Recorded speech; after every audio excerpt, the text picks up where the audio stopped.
This podcast is sponsored by RSA Rock and Metal Fans Facebook page. Let me do the fuck. There's never a formal intro in these things, man. It's just talk shit and see what the hell happens. So who knows? But anyway, Exactly, okay. So good evening, ladies and gentlemen. This is the most formal you're ever going to get me at. So I'm talking to Garth from the band Break the Silence, and Garth is currently sitting in Germany.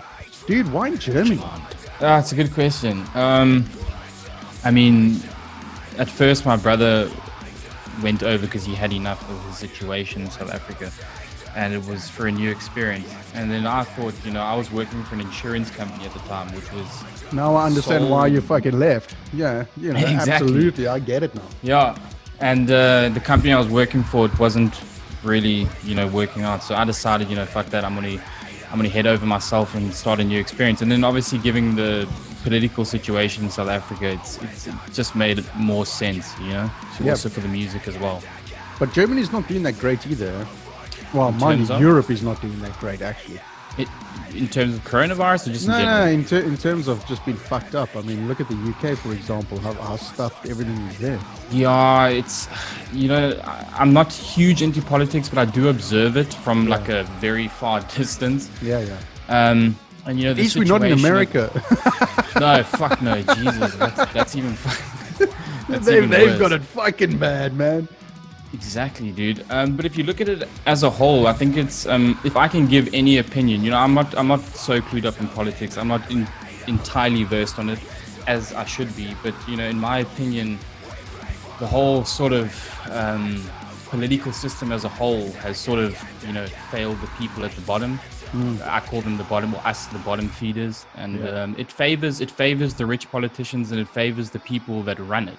But the people that work for it. The people that work for it, they just get fucked as usual. So it's very counterproductive for us, but very lucrative for them. So it sounds all too familiar, doesn't it, Garth? It does. I think it's like that anywhere, actually, if you think about it. I mean, people say, well, Australia and New Zealand, and well, what? Every country has a fuck up somewhere, and it's usually the government. No, for sure. Like, I mean, look, in Germany, the benefits are amazing. I mean, if you, like, for example, if I lost my job at the beginning of the year due to Corona, and you can immediately apply for benefits and they pay like 60% of your salary, which you can't, it's amazing. For the first like 7 months, it obviously depends on how long you've worked. You have to have worked for a good duration of time. Otherwise, then you're just a lazy fuck. Yeah. But, the benefits are really good and the medical is amazing. You go to the hospital, there's no questions asked, there's no underwriting, there's none of that bullshit that you get in South Africa, for example. In South Africa, when you take out a medical insurance, you get underwritten for like 3 hours by whichever company, Yeah. And I actually working in South Africa for the insurance company, I was an underwriter before I came to Germany.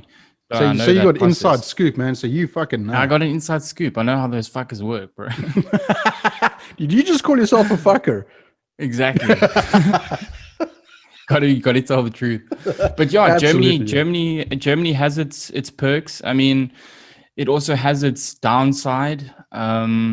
I'm not going to get too much into that. I don't want to. No, fuck it. There's two rules that I have on this podcast. Well, there's a couple, but the two main ones are we don't talk about religion and we don't talk about politics because very good rule. Yeah, dude, I know fuck all about politics. I have my opinions. That doesn't make it right. And about religion, fuck it. I don't believe in that shit. People can believe in whatever the hell they want. That's their thing, and whatever gets them by, I'm fine by it. But absolutely, I mean, I don't mind talking about religion in specific. It's just as long as someone can handle the opinion. I think the biggest problem is when you speak about religion, you'll find that there's a very dogmatic person at the table. And his principles cannot be contested. And that's where it becomes dangerous, is when the other person or the other person in the debate is dogmatic. Then you can't get anywhere with it. But you can't reason with stupid, can you? No, fuck no. Doesn't work. I mean, it's true though, isn't it? Because so everybody's got an opinion about everything. That's how the world works. So fuck it. Yeah, for sure. That's just I've got an opinion. Everybody's got a fucking opinion. And everyone's everyone's entitled to their opinion, you know. But you are right about being the whole dogmatic thing. You've got to be able to shut up, listen, and take on board what the other person is saying, view it from their sort of perspective, and then retort, you know, intellectually and you know. Yeah, exactly. Don't That's be a it. dick. It's just an exchange of words, and the thing is, I think people, I don't know, I find that people in like sort of this era, they too set in their ways, you know. They're fucking snowflakes is what they are, man. So let's be honest here. They're snowflakes. Yeah, they're snowflakes. You know, you touch it, it fucking melts. Oh yeah, exactly right. It's the first time I've heard that. That's what they are. They're sensitive, and I think it's. I mean, some of it is brainwash, and some of it is just how they were brought up, and they don't know any better, and they haven't really done the research. It's kind of like it's biased. So they only know one side of the story, but they haven't done enough to look at the other side. They haven't opened their eyes and their ears to listen to reason and, well, not reason, but, you know, the other side of the coin, basically. Yeah, no, you could call it I think reason's it's a good way to explain it. But I just think a lot of people are, like I said before, lost in their ways, and they can't. It's weird. I've had conversations like this before with people about religion and politics, and all I do is just give my 2 cents, and you'll find that they just gun you down for it, you know, and it becomes uncomfortable. I mean, it does. Me. Yeah. I mean, there's so many things that scientifically you could say, well, you know, if there's a dude up in the sky that performs miracles, why don't you see him? Oh, exactly. That's also one way of looking at it. But then they'll throw the ball at you, and they're like, yeah, you have to have faith. No, what is faith? Faith is what? You know, exactly. It's a feeling. It's not tangible. No, exactly. You're absolutely right. Wow, what a rabbit hole this started out in. Yeah, dude. I'm one of those guys that goes into the rabbit hole and I don't come back until I'm just like, fuck. Wow. Every time I start a conversation, people are like, whoa, deep, bro. It's let's light another joint and let's have another conversation about that. Jeez. But I think it's normal, you know, and I'm open to these conversations with people, but as I said, I just find it uncomfortable when, you know, people start to fucking bring you down for your opinion. And, you know, like also in terms of faith, and it's okay for someone to believe. I've got no problem with that. Yeah, absolutely. I'm not anti-religion. Yeah. I mean, I believe religion itself, in my opinion, it's a bit of a man-made thing, but there are aspects of religion that are true. You know, there are instructions in the Bible that if you implemented them into your lifestyle, you would probably be much more at peace in your mind than you would be without them. So there are some really good things about religion that one can sort of take away and implement into their life. The funny thing is, I don't class it as religion. I class it more as, well, I almost said indoctrination, but it's not indoctrination. It's a belief thing. It's like it's almost like a hypnosis kind of thing. Like you read this and everything will be okay. You know, that kind of thing. Yeah, almost like a cult kind of thing. Self-help. Yeah, I stay far away from fucking cults, bro. Yes, and you can see them coming from a mile away when someone starts talking about like, what's that one that type of science, or what's it? Scientology. That's a fuck up, man. I don't know enough about it to talk about it. I've seen a couple of that. What's her name? Leah Remini or something like that. She was in it quite thick and fast, and then she came out of it and she tried to expose them, and I think she's, you know, which is kind of funny. All I heard was Tom Cruise was part of it. Yeah, he's part of it, and whatever. Yeah, I don't know. Shit. Anyway, believe whatever you want to believe. Who cares, man? Just don't rain on my fucking parade. It's all I'm. No, fuck yeah. But apparently the leader or the creator of Scientology, like that motherfucker, is evil, guarded like the president. He's like he's apparently evil, man. Yeah, absolutely. It's almost like these guys. I don't know if it's a bit off topic, but these fuck, this whole conversation so far is off topic. Man. Yeah, dude. Is this guy even a musician? No, he's a pastor. We're talking about religion. Yeah, jeez. What the fuck just happened to my podcast? What the fuck? I'll say the last thing about it, and then we can move on. Yeah, move on to your thing, which is actually music. Yeah. Yeah. those guys who do the fucking spiritual healing, and then they come into the church, and then that I find scary. Are you talking about like the North African those people that go in and they Not even, convulse all over the floor and shit like that? And yeah, it's also big in America. It's huge in America. I mean, you see these pastors are living in these massive mansions with millions and millions and expensive cars and whatever. Exactly. And then there's kids dying on the street of whatever fucking poverty and hunger, and poverty falls on hunger, but whatever, you know. They don't do anything about that. It's like the Pope sits on a golden throne, but the world is starving. It doesn't make sense. And a lot of our music's actually political. That's why I sort of engage into these things. Well, I mean, that's a damn good segue, because the reason why I started off, I didn't actually start, just kind of went there about religion, but one of your songs that you sent to me was "Hail to the King." What's the message behind that? Sure, that's a tough one to explain. No, actually not. It's not a tough one to explain. Go on then. Hail the King is it's basically kind of, if you go back to the medieval days, this political sort of establishment has been around for thousands and thousands of years. Right. And you know, the rulers back in the days were kings, and like in the lyric, the one lyric says, "Hail the King as he pulls us under," and it's just basically referring to, you know, the bottom feeders, which is us, you know, and we have to hail to the king. No, it doesn't matter if we don't have a choice. We have to obey the system, and the system pulls us under. So it's basic. The whole song is basically just to a reference of the oppressors, sort of the oppressors and irony. The oppressives. We've been oppressed, and we're supporting the system by holding it up. And without us, there'd be fucking nothing. But yet we carry on. That's doing so it. true. We are sheeple, man. We are sheeple. Yes, bang away the whole fucking day, dude. Yeah, it's so bad. But yeah, that's basically what the song's about. It's just basically a big reference to how the system is. It's allowed for the guys at the top to gain, for the people at the bottom to lose. And we have to be a part of it, because if we're not a part of it, we live on the streets. Right.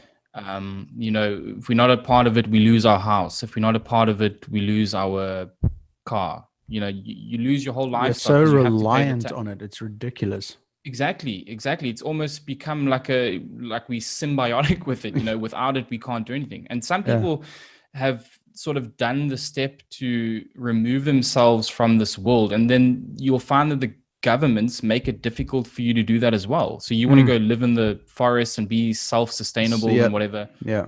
And then they're like, oh, but you have to pay this tax, and you know, you got to do this, and you jungle tax, man. Yeah, dude. Sounds like an ANC are trying to pull a fast one over us again. Oh fuck, bro. Fucking so bad, eh? But yeah, that's basically what the song's about. We've only got 2 songs out at the moment, so they're both pretty political. Right. But Creatures and Hail to the King. Yeah, Creatures is the same. It's also, beginning lyric is, we're all creatures of this tyranny filled with hatred. It's blood that we seek. And that's basically more referring to the war side of things. Right. Where, you know, the Americans are spending trillions. I think it was something stupid like $1 trillion on the Iraq war, which is retarded. Yeah. You know? That makes no sense. Imagine what you could do with $1 trillion just to take like poor countries that are in severe poverty, and how you can lift them up into, it's kind of like what America did with Dubai. Dubai had, I don't know if you know this, but Dubai had a lot of oil, and America invested in infrastructure, right? And that allowed them to create relationships with these oil sheiks to have the oil. And that's why Dubai is so famous and so big. It's because the Americans invested in it for oil. Yeah, which is why America went to war with Iraq and so on, to get to the oil field. Exactly. Yeah, exactly. So that's also, Creatures is it's not about Iraq, but it's about the concept of creating war, and almost like the reasoning behind war. There's always an underlying reason why. Yeah, absolutely. It's all about fucking money in the end, isn't it? I mean, fuck me. That's what it's all about. What I mean, the end game for them is always fucking money, dude. It's always fucking money. How fucking evil is money, man? Jeez. Dude, it's bad, eh? People will do anything for money. Like this. Yeah, yeah, exactly. Actually, I don't get fucking paid. That's a problem. Yeah, that's my problem too. Because you do music and you sit, you're like a fucking idiot We writing are the for like bottom hours on feeders, end. man. We are holding the And you system just up. That's you exactly can't what's make it, dude. happening. It's so bad. But I mean, I do it more for the passion anyway. Yeah, it's but exactly. Yeah, it's exactly. yeah. But so Actually, yeah, creatures and sorry. no, I was just gonna say I had my nephew ask me today. So who are you recording today? And do you actually make any money from this? I fucking laughed and I said, okay, well, let me tell you how this works. No one fucking makes money. No one man. makes fucking money out of this, man. And especially in this time, I don't know, with music, it's like, I don't know, dude. It's also with podcasting and music, it's so difficult to reach to the top. But the fact that you are doing like this, I mean, even talking to you now just for the short amount of time it's fucking great, dude. It's a great conversation. Dude, it's flowing nicely, and I'll tell you what, it's because you're open-minded, and that makes a huge difference in a podcast. If you're open-minded, you can have a flowing conversation. If you are closed-minded, which is what I found with a lot of, well, pretty much all the musicians and artists that I have spoken to, artistic people are actually usually very open. So far in all of my podcasts, and this is number fucking 45, and I got 47. So this is number 45, really. And so far, I haven't spoken to one artist that is closed and, so like you're saying earlier, dogmatic about their opinions, that they're not prepared to listen to everybody else. So I think it's an artisty thing. I don't know. I think you're absolutely right. I do know that I think scientifically musicians they do use another side of their brain as opposed to like an accountant or something, Yeah. So they do sort of tap into that creative side. And I think the reason why musicians are also so open-minded is because they put sort of, it sounds a bit cheesy, you can get a cheese grater out if you need to, but it's they sort of put a piece of themselves into what they're writing. Yeah, and absolutely. I mean, that's always what I do. And I'm not saying we write the best music. We still early. This band of ours is still very new, and we're still going to get better. And there's always room to improve, and there's always room to do better. So let's touch on Break the Silence and the origins of. So how did this come to be? Fucking, I get a headache when I think about it. I can fucking instant migraine, bro. No, this doesn't sound good. Wow.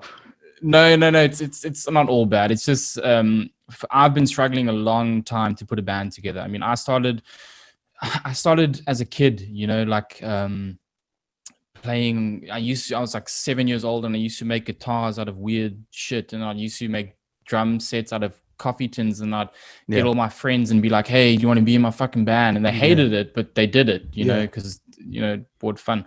And I always did things like that. And obviously I got older and I got interested in guitar.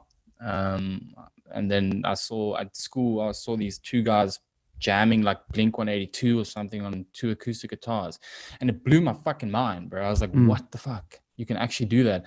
And then went to my father. He bought me my first guitar, was a Black Court M200. Nice. And then, from then, my brother obviously followed suit because, we twins. So what he does, I do. And it's always competitive. Right, okay. It makes for an interesting dynamic in a band. Yeah. And anyway, so me and my brother started playing guitar from the age of 15, I think, together. Okay. And we always play. I mean, Wait, he's the singer, right? He is, but he started off as playing guitar, and now he sucks at guitar. Well, he's not that bad. Acoustic, he's very good. Right. He writes really good acoustic music. Yeah. Does that help with the writing process? Him being able to pick up a guitar and twiddle about. So the writing process, most of I write all the music. Then obviously my drummer, I send it to him. My drummer Mike does the drums. And then my rhythm guitarist Wayne, he's also an incredible writer. He also sends me some ideas for songs and stuff like that. But at the moment, most of the music I'm writing, the guitars, and then my brother and I will sit down and we'll sort of look at a lyrical, how do you say it, a lyrical topic. And then we'll choose a topic, and then we just start throwing out ideas, and then me and my brother, we write the lyrics together. That's basically how we do it. Okay, but I mean, it's a different sort of scenario because you guys in Germany and the rest of the band is here in South Africa. It's you know, how does that work? I mean, other than obviously you got it doesn't. internet and okay, there you go. That answered that fucking It question. doesn't work. It look, it's more, I would say it's more like we kind of like an online band, you know, we've so new that it's ridiculous. We've just started. Like I said before, the origin of it was that, you know, as me and my brother were playing and growing up and playing together, he sort of drifted away from it and I carried on. Right. So come like 19 years old, he sort of went into another direction. He was more interested in women than anything else. Like a little Sounds like he slut. should be in a blues band.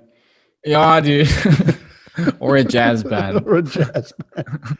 Whoa, man. Yeah, dude. And yeah, he sort of drifted away from it and I sort of held tight. Like I never let go of it because I was, you know, music for me it's driven me my entire life. Yeah. So it's, you know, whether I'm good at it or I suck at it, I don't really know. I don't really care. All I know is that it brings me peace and it brings me a good amount of therapy. So I carried on with it and, he's drifted away. And then after a while, he sort of wanted to enter back into it. And, you know, he, started doing vocals about 2 years ago, two and a half years ago. He tried, and then obviously things got in the way, life got in the way.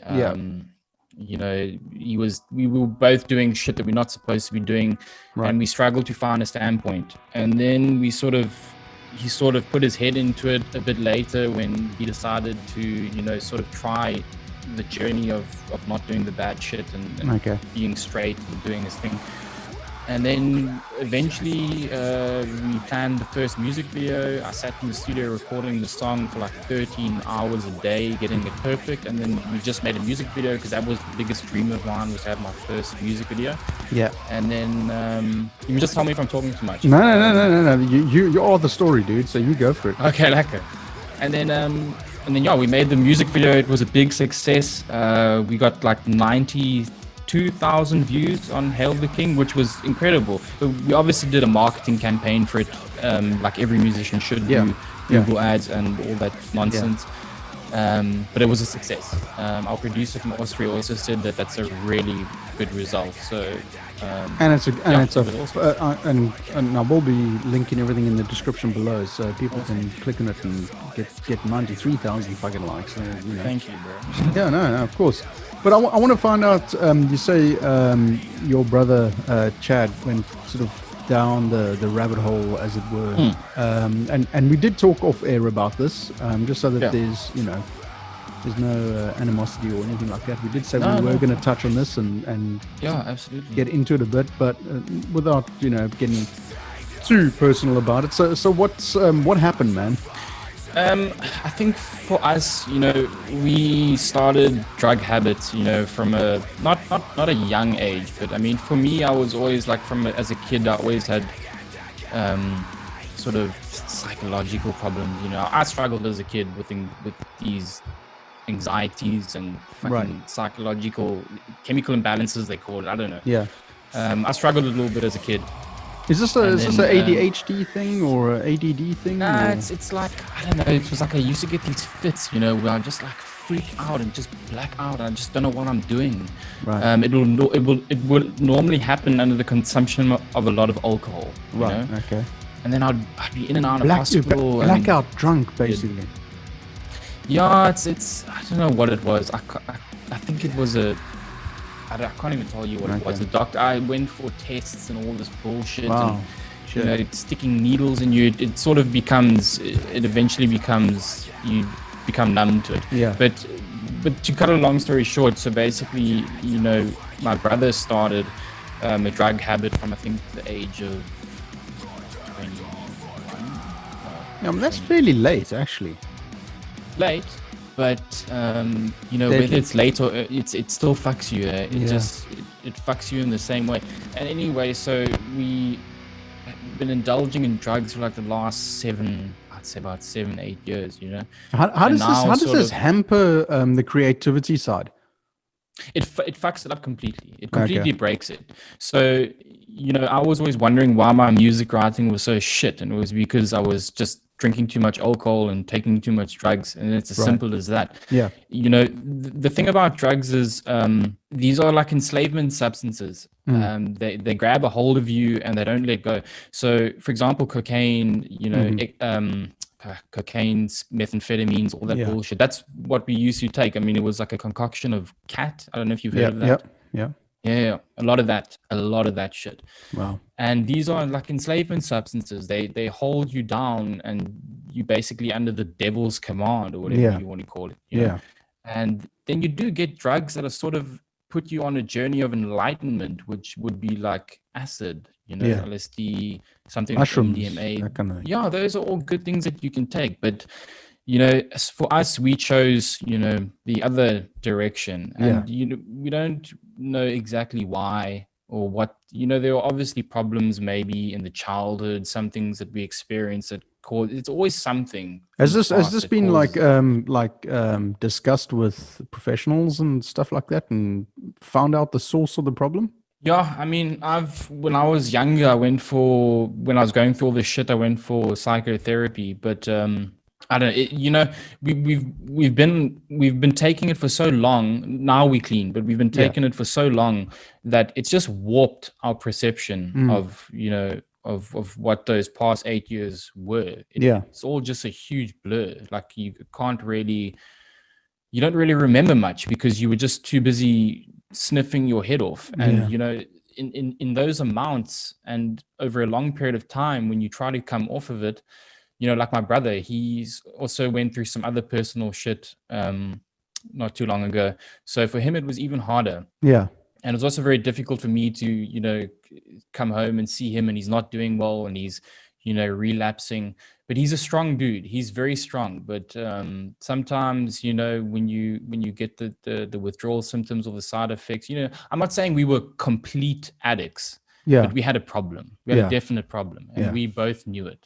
And you both have like solid now. Yeah, no, well, I mean, I'm not going to fucking pull wool over anyone's eyes here. It is not fucking easy. Yeah. It is super difficult. I mean, with the withdrawals, you know, you get everyone knows the side effects, the nightmares, the anxiety, the panic, and it's self-inflicted, and it's no one's fault but my own and my brother's own or whoever else takes drugs. It's not even about us. It's about drug users as a collective, I think.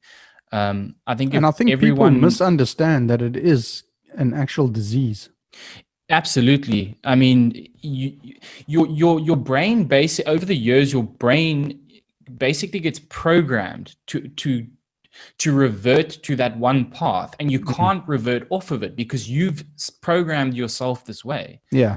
And to undo that damage, you have to do more than just a 12-step program. Yeah. And the 12-step program is an amazing thing. It's what every drug addict or alcoholic should do. Yeah. But you have to go further than that. You have to change your whole way of thinking, your whole way of interacting with nature, your whole way of interacting with this planet as a whole. You have to change that because if you don't, you're fucked.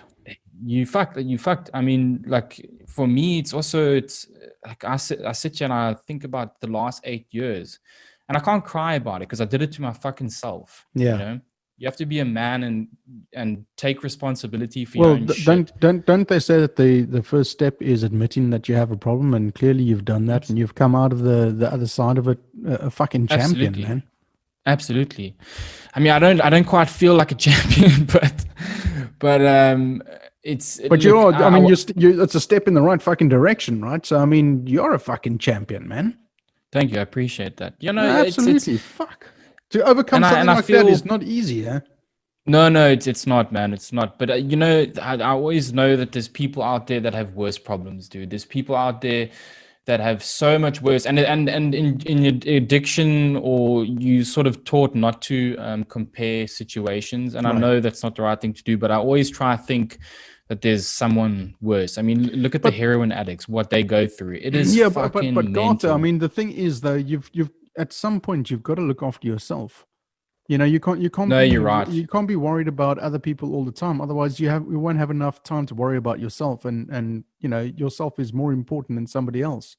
to Thank get you for that. yourself, That's actually that's actually a to good get yourself smack in the back right on the road so direction. that you can help other people. I mean, that's the way it should work, right? Because you've gone through the Absolutely. experience, and there is hope for people, and there is certainly help for people that are going through what you and Chad went through. So, there's there's hope and help. So, kudos to you, Absolutely, man. dude. It's fucking Thank you. champion, man.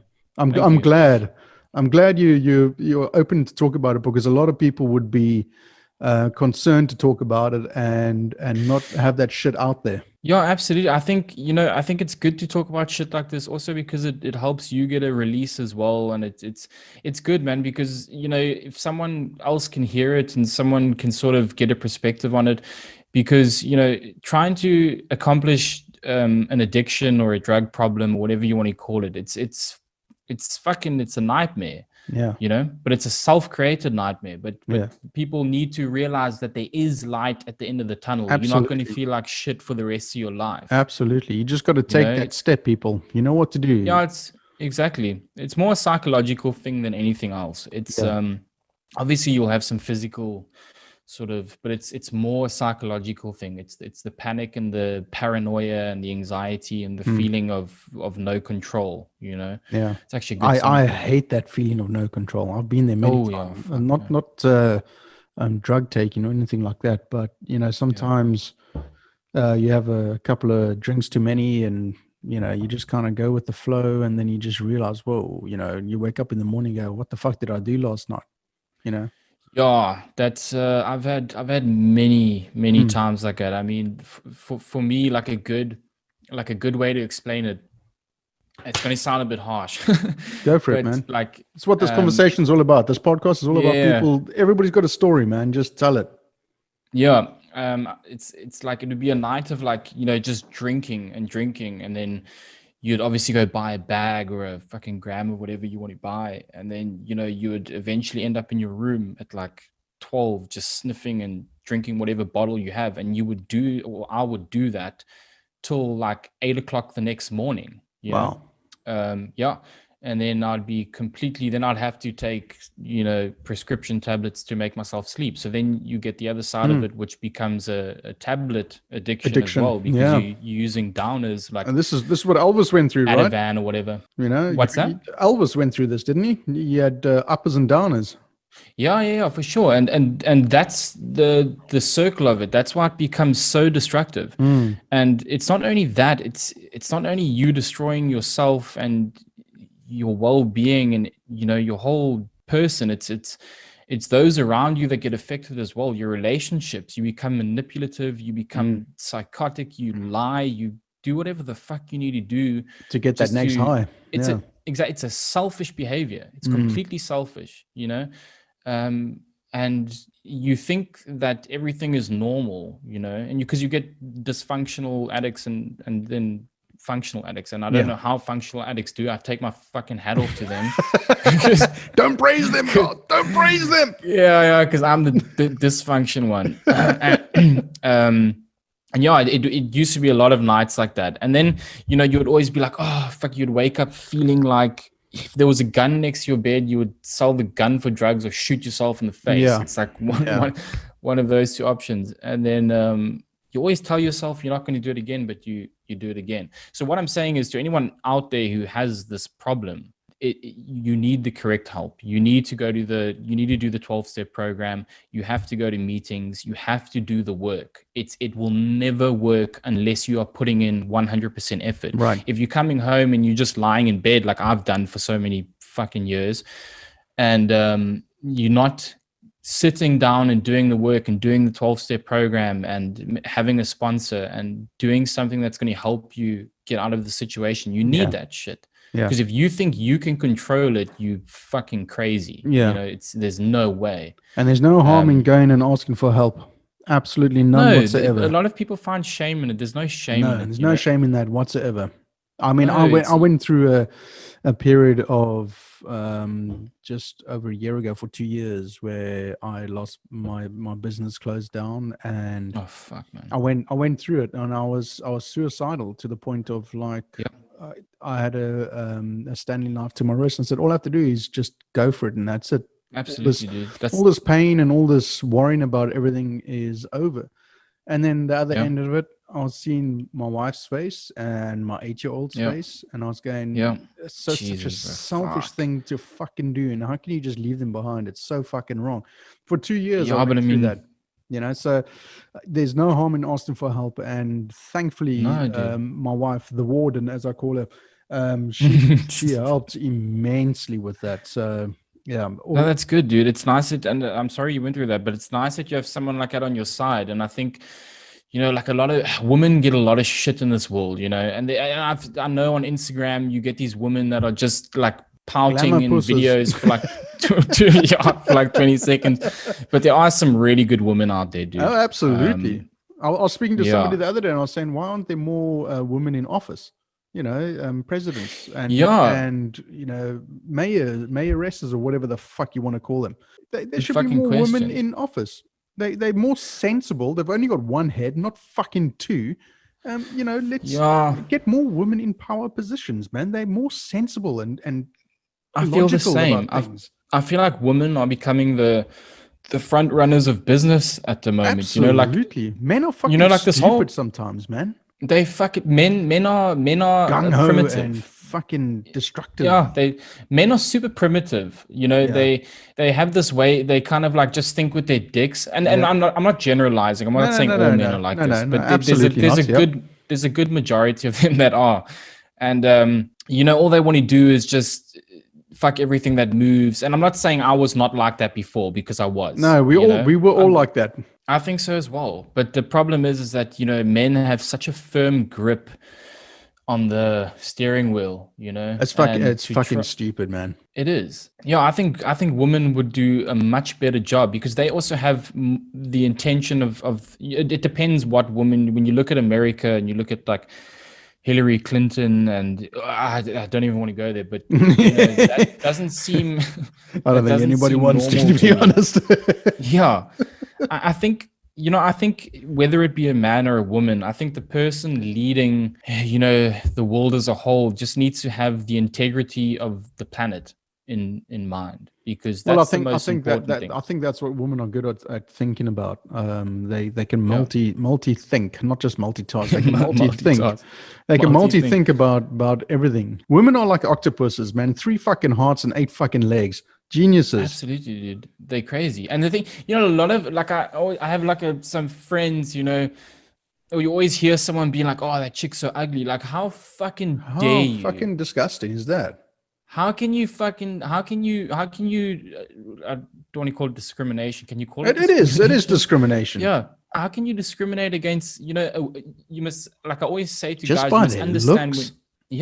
if you need a woman in order to be born. Without the woman's species, a man cannot be born. So how can you disrespect that which gives you life? It is absolute bullshit. You know, I mean, I don't, you know, get all heated about it, but I just say to him like, hey, whoa, dude, you can't, that's someone's daughter, or that's someone's, it's not. Imagine if all you have to say to that fucker is just, imagine if that were your daughter and somebody said that about your daughter. How would you feel? Bro. Exactly. I would be fucking pissed off, man. I'd fucking punch that guy in his face. I'd punch it fucking right in the beak. Fuck it. Yeah, dude. No, but I agree with you. I think women should run this place, but I think as a whole, as long as the person running whatever country has, you know, sustainable energy, for example, in the back of their heads, and making that a priority. That's a good thing. That's a good actual point, because if you think about places, doesn't places like Sweden, Finland, and Norway, and all those kind of places, aren't they like the forerunners of like renewable energy and all that shit? Yeah, I was watching a documentary with Zac Efron called Down to Earth. Yes, so good, man. Fucking genius. I loved it when they went there. That was brilliant. Yeah, dude. I can't remember exactly the places that they went. I'm sure I think it was Norway, or it was Norway, Finland, somewhere up there, somewhere Viking land. Somewhere. My geography is so. I'm just gonna let you know my geography is shit. Didn't pay attention. So when you say you live in Germany, you actually mean Germiston, right? Isn't Germiston like in Durban? Or is that New Germany? Fuck. No, we played rugby at Twickenham in Cape Town. That is part of New Oh, Zealand. fuck. See, it's that bad, dude. I don't even know where any of this shit is. Like, my geography is terrible, eh? Like, people are like, shit, dude. Like, did you even... When I was in school, I never paid attention. You were all never about listened. the cars. Not even that. I always wondered, like, what is this fucking suppressive place that I'm in? What is this? Yeah, you see, you and me are one in the same, I think, because when I was in school, I was exactly the same. People were talking about shit that just didn't interest me in the slightest, and I was more concentrated on drawing pictures of Billy Idol, and because I was big into punk and all, you know, Billy Idol was punk's a great genre. Yeah, oh, absolutely. But yeah, no, I was exactly the same in school. I was like, why do I need to learn about the 1820 fucking settlers? Or how am I going to use that in my life? And I never have. Dude. I never have. There were times when I was in history and I was going, I want to know about JFK. I want to know about the Vietnam War. I want to know all these things instead of about the fucking settlers in South Africa. I want to know about the world, not just South Africa. And that shit hasn't changed, man.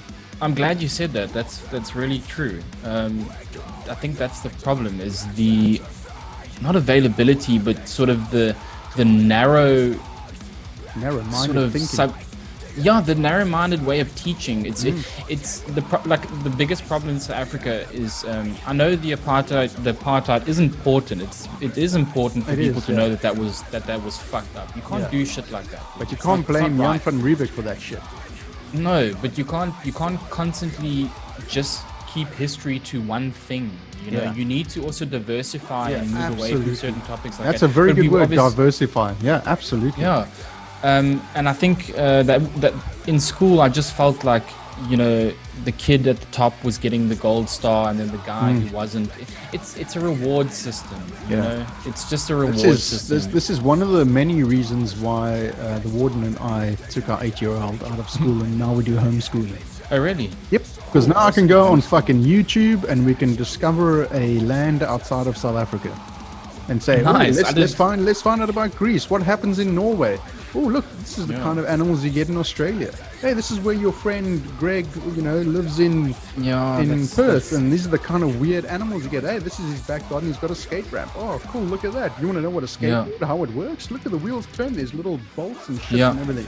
You know. Yeah, you're free to diversity, and that's true as well. I did a type of program homeschooling for a little while, but I got kicked out of there as well. Dude. Yeah. So me and my brother, we got out of homeschool, bro. Yeah, dude, we got kicked out of like 3 schools. It was quite bad. Wow. Yeah, I know our parents had a hard time with us too, bro. We were, I don't know, just. Dude, I left school in standard 8, man, because I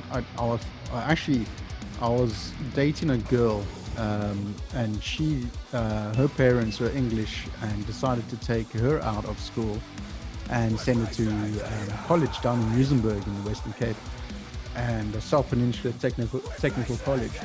And so then I just said, well, fuck it, I want to follow her because she's my girlfriend. And what, you know, and that's how I just like left school. And I was like the happiest person to leave school, man. Fuck school. There's like some feeling that you get when you leave school that's just like super amazing, you know. There's such a huge weight off the shoulders, and it is a stupid reward system, man. It's like these tests. It is. It's like when you start homeschooling, they say to you, well, why do you want to homeschool? Well, I want to give my child the best possible education. I need, and one of the questions we asked was, okay, so we give them tests and we assess, and they're like, no, this is homeschool. You don't do testing. You can do assessments, you know, see how they're doing, if they understand concepts and everything like that. But we had to break our thinking of what schooling is. And that was the biggest revelation of all. It's like school is such bullshit.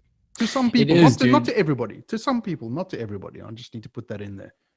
No, I mean, like, if you look at it as a whole, it's just a system to create. I mean, look, this is also going down a rabbit hole, but I have to say it, otherwise it's going to irritate. It's a system to create taxpayers, man. That's what it is. Well, you know what the thing is? The biggest problem is that if you have schools run like businesses, and a majority of the private schools are, and it's all about the end bottom line. Yeah, absolutely. It is. And that you can't. How can you have your your learners' best interests at heart when you're thinking about what the bottom line is at the end of the month. Yeah, it's true, dude. It's very true. But again, that's like a business, isn't it? So, fuck it. It is, absolutely. I mean, like private schools, you parents pay a shitload. I mean, they send their kids to a government school, and then in the government school you deal with all the bullshit, the bullying, and I mean, bullying's Bureaucratic crap. everywhere. Yeah. But you deal with a lot of shit, and it becomes like a playground for fucking animals, man. And if you don't do well, you get you sort of get filtered out, and then the guys that do well, they get the.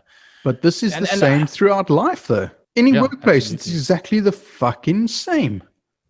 I mean, if you think about it like this, if you look at a school, you get a lunch break, you have to be there at 8:00 sharp, you go home at a certain time, you wear a uniform.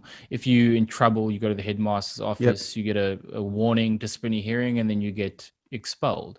In a business scenario, it's the same thing. You have to go to work, you pitch up at 8, you get a lunch break, you wear a uniform. If you misbehave in the workplace or do something wrong, you get first warning, second warning. But that word is correct. Uniform. Everything is fucking uniformed. Everything. That box that you got to work in, that's uniformed. The 8 to 9. Like when I was working, the 8 to 5 or the 9 to 5. That's a uniform. Now, right? Everything's. It is. You got to think outside the box if you want to get ahead of everybody else, man. Yeah, absolutely. That's why I study. I mean, I haven't had the time to get back into it at the moment, but come next year, I'm going to go full into producing, because that's what I've been doing for a long time, is producing. Oh, okay. But I'm going to specialize in hip hop and wow, rap, because in Germany that's a very big is business.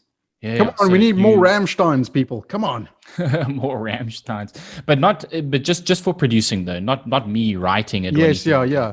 I mean, why would you go that route? Is it because it's such a popular route, and you're thinking of the dollar or the Deutschmark or what is it? It's when in Germany, rap and hip hop and electronic music is huge. Really, I wouldn't have thought so. Yeah.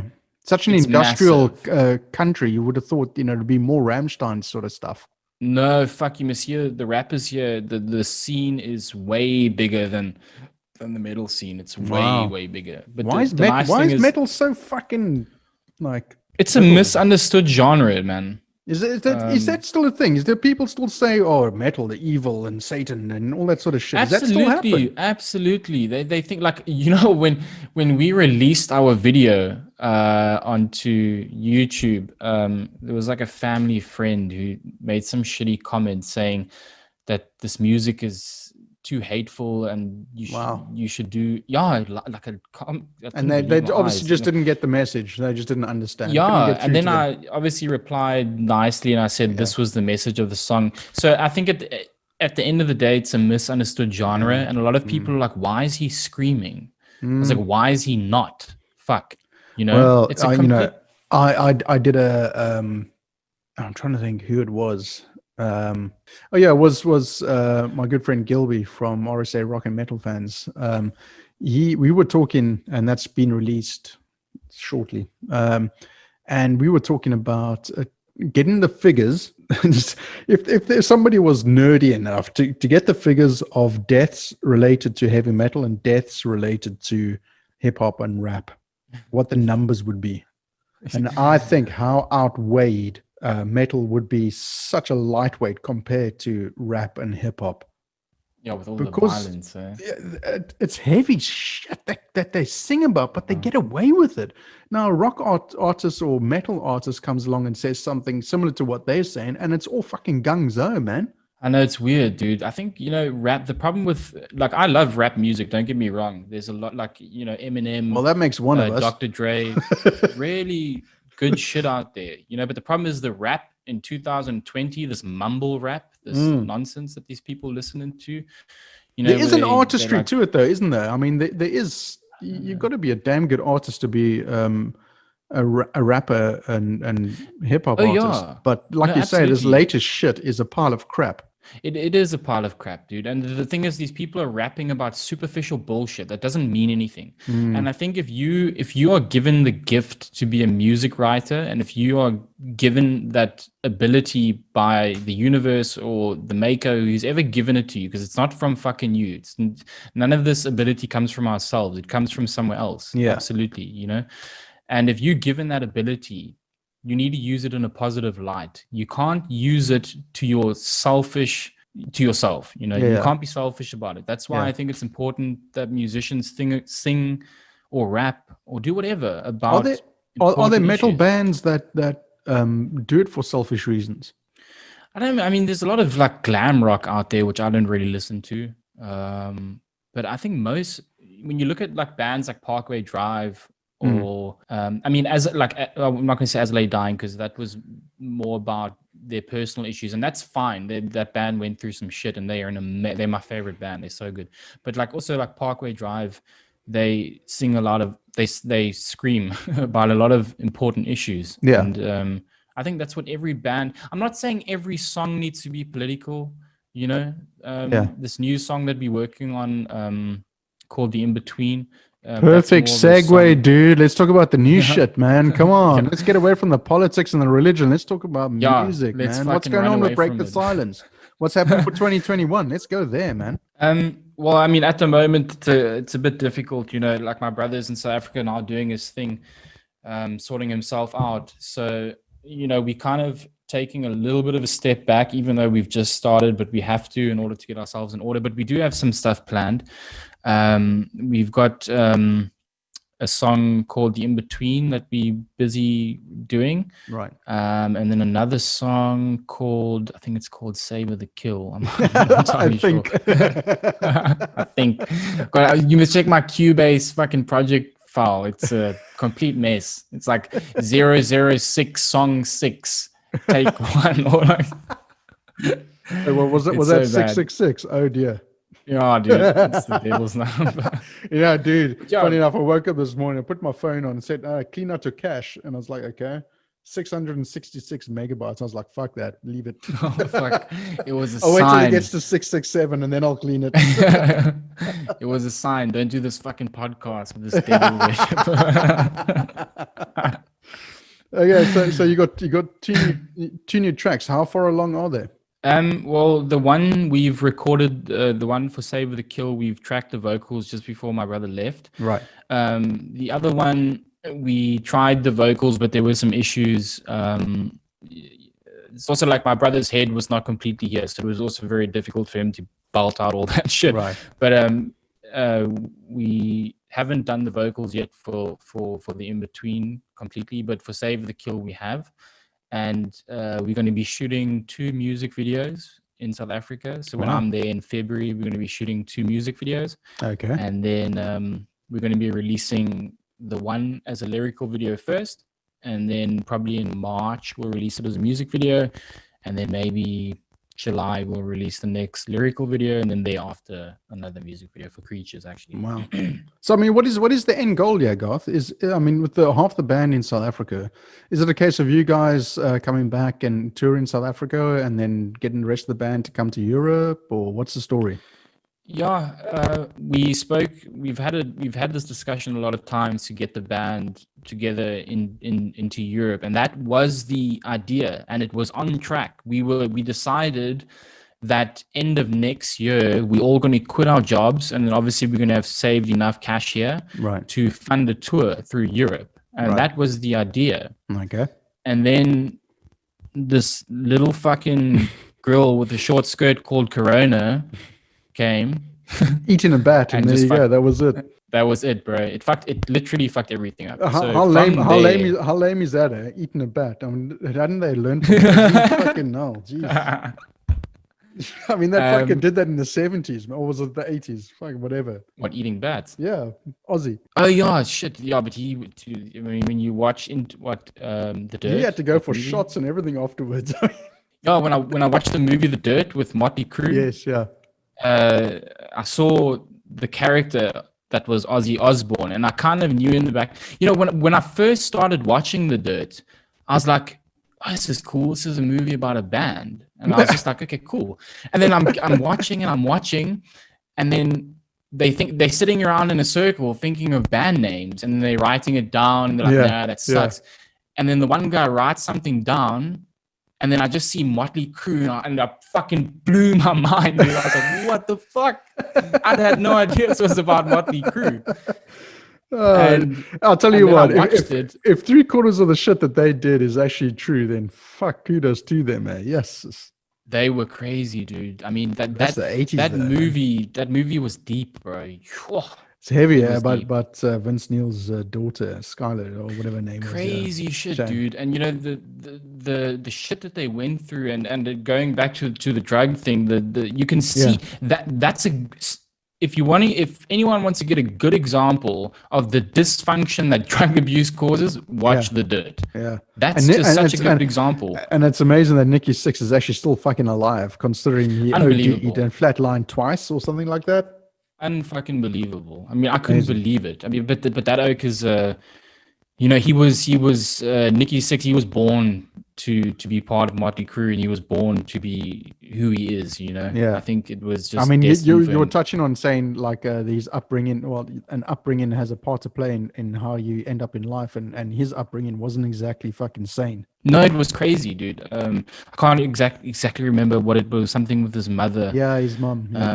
His mom was a bit crazy. I think alcoholic or something like that. I'm not entirely around sure, and all that sort of shit. And So you can see that he was running from something, and that is why people tend to take drugs, is to cover up some sort of insecurity, or some sort of hurt that someone's feeling. And the thing is, if a guy like that can come out of it, then I think anyone can come out of it. Absolutely, yeah. I mean, you know, it's a very fine line that people walk on doing the shit. So, don't do it. It was a great representation of how dysfunctional that lifestyle can get. It's kind of.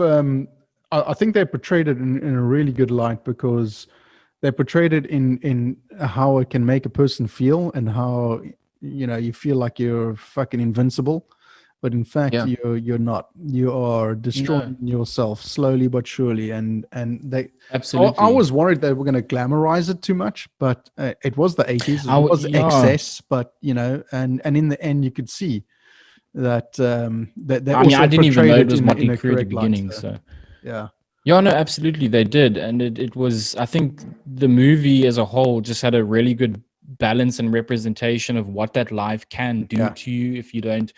You know, a lot of musicians are sort of like, you know, they do it for the wrong reasons. And like I say before, musicians that write music, they normally come from some kind of, when they write good music, they normally come from some sort of depression or some sort of drug addiction or whatever. Or some sort of happening. Yeah. Yeah, they're deep people, dude. And I think the successful ones, you know, you can see the separation between the men and the boys. It's as clear as daylight. Yeah, you know? It is. And the real musicians are the ones who write from within, and the fake ones are the ones who write from without, you know. Which is so true, because I think of someone like James Hetfield, and Dave Mustaine. Yeah. I mean, those two were... Megadeth, Yeah, fucking hell. Terrible drug abusers. And I mean, some of the stories, particularly in Slash's book, talking about James Hetfield, and it's quite interesting, but people haven't read it. Read Slash's book. It's enlightening. I'm terrible with books, to be honest. I'm terrible with books. I do audio books, but you know, you're right. It was the same thing with Slipknot. I mean, I haven't really gone deep into their biographies, right? It's biography. I haven't gone deep into them, but I heard about Slipknot's, you know, past and history, and I mean, they also the drugs. Well, I mean, and the that's exactly it. You know, we're talking about people who are artistic and that write a certain way, and you can tell the men from the boys and the boys from the men and whatever.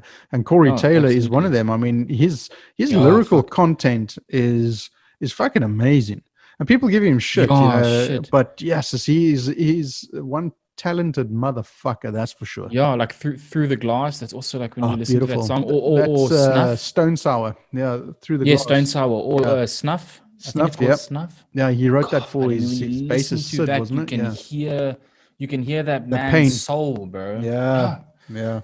And that's what music is supposed to be about. I think that when someone listens to your song and you give them goosebumps, you know, like one of my friends listened to our track for the first time and he got goosebumps. And I'm not saying it's the greatest track. That's not what I'm saying. But just, you know, when you when you can cause a chemical reaction in someone's body, then you obviously doing something. You struck a nerve with them some way. Yeah. Exactly. And that's what it needs to be. People need to be able to hear the journey in whatever you're writing. They need to hear. Yeah, no, absolutely. Absolutely. I was speaking to my good mate Gilby, and we were talking about how music is actually a feeling. It's not just something you hear.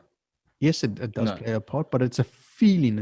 It's a feeling of journey of something inside you, animalistic or something that just strikes a nerve or hits you in the feels, and you get those goosies going, and you just know that's absolutely. It's such a. It's hard to explain to somebody who doesn't understand. Hard to explain.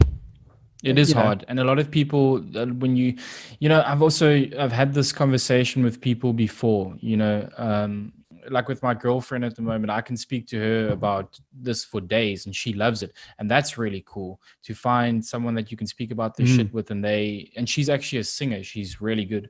Wow. Okay.